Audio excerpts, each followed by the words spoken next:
معزز ناظرین اکرام، حضرت لقمان حکیم کے بارے میں کہا جاتا ہے کہ آپ کی دانشمندی مسلم تھی۔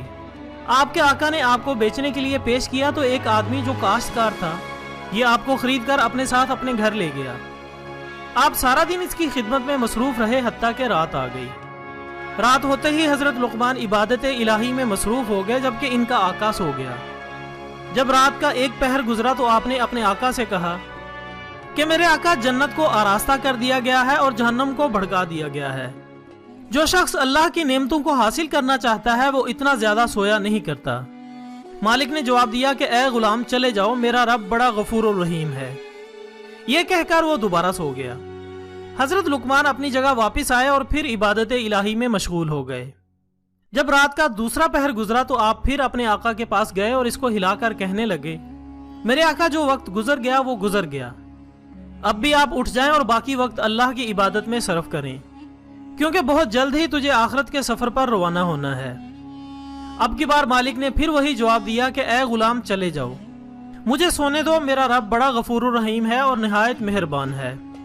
حضرت لقمان پھر اپنی جگہ واپس آ گئے اور اللہ کی عبادت میں مشغول ہو گئے۔ رات کا تیسرا پہر بھی گزر گیا اور صبح ہونے کے قریب آپ پھر اپنے مالک کے پاس گئے اور کہا کہ میرے آقا، اب تو پرندے بھی اپنے گھونسلوں سے نکل کر ذکر الہی میں مشغول ہو چکے ہیں۔ بیابانوں میں جنگلی درندے بھی اپنے ٹھکانوں کو چھوڑ کر اللہ کی حمد و ثنا میں مصروف ہیں۔ آپ بھی اپنے رب کی بارگاہ سے جو مانگنا چاہتے ہیں مانگیں، اس کے لیے یہ بہترین وقت ہے۔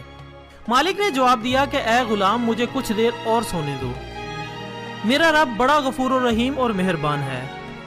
حضرت لقمان پھر واپس چلے گئے اور صبح کی عبادت کے بعد کام کاج میں مصروف ہو گئے۔ اتنے میں آپ کا آقا بیدار ہو گیا اور اس نے آپ کو 10 کلو جو دیے اور کہا کہ جاؤ ان کو زمین میں کاشت کر دو۔ حضرت لقمان وہ جو لے کر اپنے پڑوسی کے پاس گئے اور اس کو جو دے کر اس کے بدلے میں باجرہ لے لیا اور زمین میں باجرہ کاشت کر دیا۔ کچھ عرصہ بعد جب وہ باجرہ اگ گیا تو لقمان اور ان کا مالک زمین میں چکر لگانے گئے۔ جب اس نے زمین میں باجرہ اگا دیکھا تو کہنے لگا، اے لقمان، میں نے تو تجھے کہا تھا کہ زمین میں جو بونا، لیکن تو نے باجرہ کیسے بو دیا؟ حضرت لقمان نے کہا کہ میرے آقا، میرا رب بڑا غفور الرحیم ہے، وہ ضرور جو اگا دے گا۔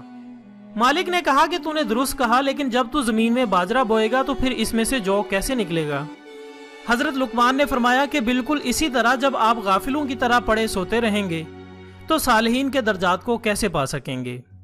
ایک روایت کے مطابق حضرت لقمان اکثر جانوروں کے ٹھکانوں اور ان کے ارد گرد کے ماحول اور پودوں پر غور و فکر کرتے تھے کہ ان کے اس دنیا میں کیا مقاصد ہو سکتے ہیں۔ ایک دن جب آپ اپنی عادت کے مطابق ایک درخت کے نیچے لیٹے ہوئے تھے کہ انہوں نے خواب میں ایک فرشتے کو دیکھا جو آپ کے پاس آیا اور کہا کہ لقمان، اللہ تعالیٰ آپ کو دو میں سے ایک چیز عنایت کرنا چاہتا ہے، بادشاہت کو پسند کرو گے یا حکمت و دانائی کو؟ جس پر جناب لقمان نے فرمایا کہ وہ دانائی کو بادشاہت پر ترجیح دیں گے۔ اور اس کے بعد جب آپ کی آنکھ کھلی تو آپ نے محسوس کیا کہ ان کے اندر چیزوں اور معاملات کو سمجھنے کی حس پہلے کی نسبت کئی گنا تیز ہو چکی ہے، جس کے بعد وہ فوراً اللہ کے حضور سجدہ ریز ہوئے اور اس انعام پر اللہ تعالیٰ کا شکر ادا کیا۔